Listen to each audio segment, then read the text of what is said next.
Salut les filles, j'espère que vous allez bien. Bienvenue sur ma chaîne. On se retrouve aujourd'hui pour une nouvelle vidéo dans laquelle je vais vous exposer différentes habitudes saines à adopter afin d'améliorer votre quotidien. On est en 2025, en début d'année, et il faut dès à présent adopter de bonnes habitudes qui vont nous permettre d'atteindre nos objectifs. Alors on commence déjà avec la première habitude qui est le fait de se lever tôt. S'il y a bien une habitude saine qu'il faut absolument adopter, c'est une obligation, c'est le fait de se lever tôt. Il est vrai que lorsqu'on est une personne active, c'est-à-dire que l'on travaille ou même lorsqu'on est étudiante, eh bien, on est en quelque sorte dans l'obligation de se lever tôt pour pouvoir répondre à nos obligations, mais aussi effectuer nos tâches. Cependant, il faut dire qu'à cause d'une mauvaise hygiène de vie, eh bien, certaines femmes peuvent avoir tendance à un peu traîner, à se lever assez tard. Si vous observez les personnes qui réussissent, elles ont toutes un point commun, c'est qu'elles se lèvent tôt. Quand on est matinal, on a plus de chances de bien faire les choses. On a plus de temps.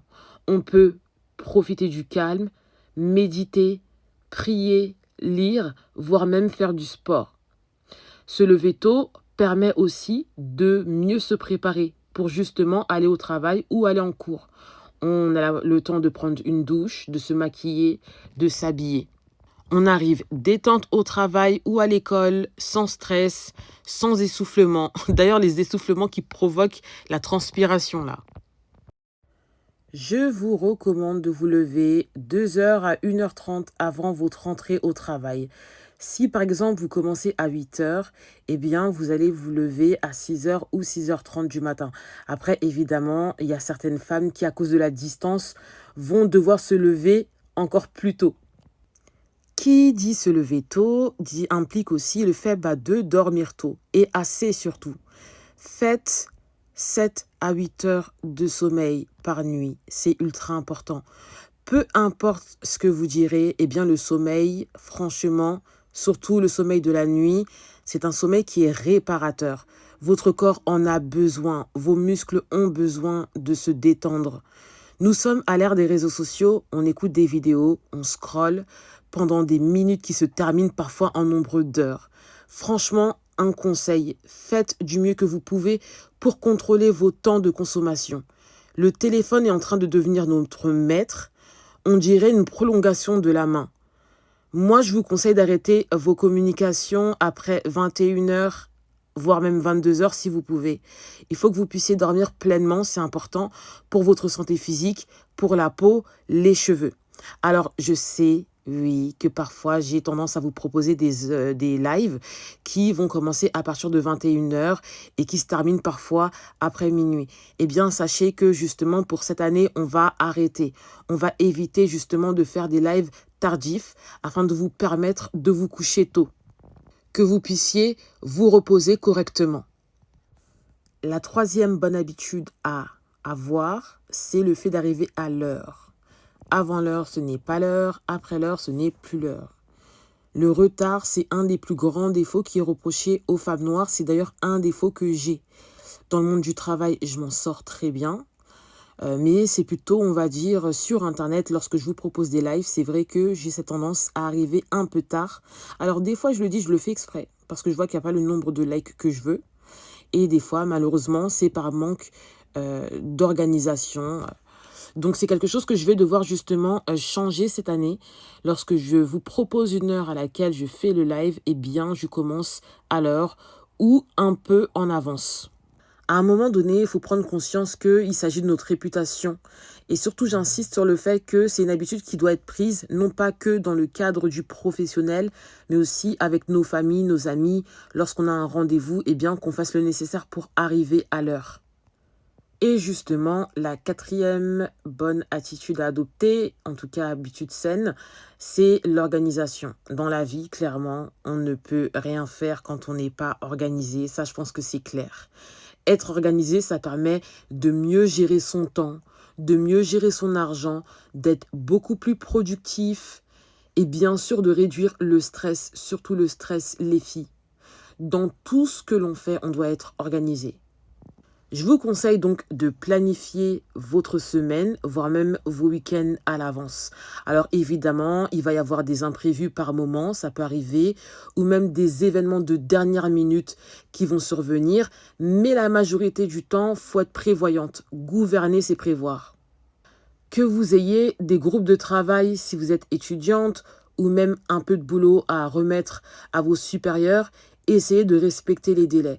En tant que femme noire vivant en Occident, on doit vraiment faire attention à ça. C'est des détails qui tuent. Parce que vous savez très bien qu'on n'a pas, malheureusement, aux mêmes indulgences que les autres. On a le fait d'être informé ou de rester informé. Je sais que l'actualité peut être parfois assez anxiogène et que certains d'entre vous n'ont pas spécialement envie de savoir ce qui se passe, ce qui est dit dans les médias d'information. Eh bien, sachez les filles que ce n'est pas du tout une bonne idée. Vous devez rester au courant de l'actualité, déjà pour mieux prévoir, mais aussi ça participe à votre capital culturel. Ça vous aide à aborder des discussions avec des collègues pendant un date ou même avec vos amis, la famille. Ne pas être informé peut vous couper du monde. La 7e bonne habitude, c'est forcément le fait de bien manger. Comme je l'ai abordé dans plusieurs vidéos, l'alimentation est très importante. Une mauvaise alimentation peut, au-delà de vous faire prendre du poids, eh bien, ça peut aussi et surtout perturber vos tâches quotidiennes. Parce que oui, une alimentation qui est trop riche, par exemple, ça peut vous faire perdre de l'énergie que vous avez besoin pour justement effectuer vos tâches.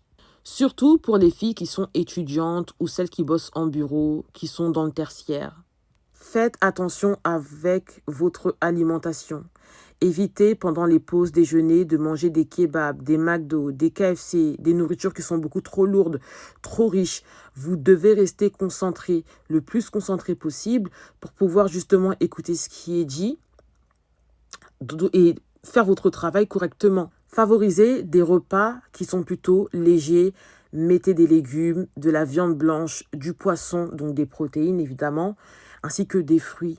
Consommez en fait ce genre d'aliments quotidiennement. Et justement par rapport à ça, bientôt, je vais vous balancer, donc évidemment sur YouTube, une vidéo sur comment manger au travail ou à l'école lorsqu'on est étudiante. Comme ça, vous aurez des pistes. Et la dernière bonne habitude que j'ai à vous conseiller, c'est le fait de rester ou d'être, ou même de devenir, pour certaines filles, souriante. Soyez souriante. Je tiens à mentionner ce détail qui est très important. C'est un détail qui est souvent relevé par des personnes qui sont hors même de notre communauté ou de nos communautés plutôt. Certaines femmes ne se rendent pas compte et marchent souvent avec le visage fermé. Étant moi-même une femme noire, je sais très bien que ça ne veut pas forcément dire que les femmes qui ne sourient pas sont mauvaises ou méchantes. Non. Mais il faut savoir que pour les personnes qui sont en dehors de nos communautés, eh bien, on paraît comme étant des femmes très dures, voire inaccessibles. Nous sommes des femmes et il n'y a rien de plus séduisant qu'une femme qui sourit. Certaines transportent leur charge mentale avec elles et ça paraît sur le visage. Laissez vos problèmes à la maison. Ce sont des détails qui peuvent vous empêcher d'obtenir des opportunités, même des progressions dans le cadre du travail. Faites cet effort pour toujours être souriante. Vous pouvez même exercer, vous vous mettez devant une glace, vous souriez, vous faites des exercices comme ça. Si c'est vraiment quelque chose que vous n'avez pas l'habitude de faire, ça se travaille. Et oui, même le sourire se travaille. Donc faites cet effort les filles, d'être toujours souriante, agréable. Alors les filles, je sais qu'il y a encore pas mal de points, énormément de bonnes habitudes à adopter, mais voici les différents points que j'estime comme étant importants et surtout assez simples à mettre en pratique pour cette année 2025. Encore une fois, je pense qu'il est important d'être réaliste. D'ailleurs, n'hésitez pas, vous aussi, à mettre dans l'espace commentaire les habitudes saines que les femmes noires doivent mettre en pratique tout au long de cette année 2025. Et comme vous l'avez compris, on arrive à la fin de cette vidéo. Les filles, mettez les likes, partagez. Celles qui sont nouvelles, welcome, abonnez-vous et activez la cloche pour les notifications. On se retrouve très prochainement pour une nouvelle vidéo. Bye bye!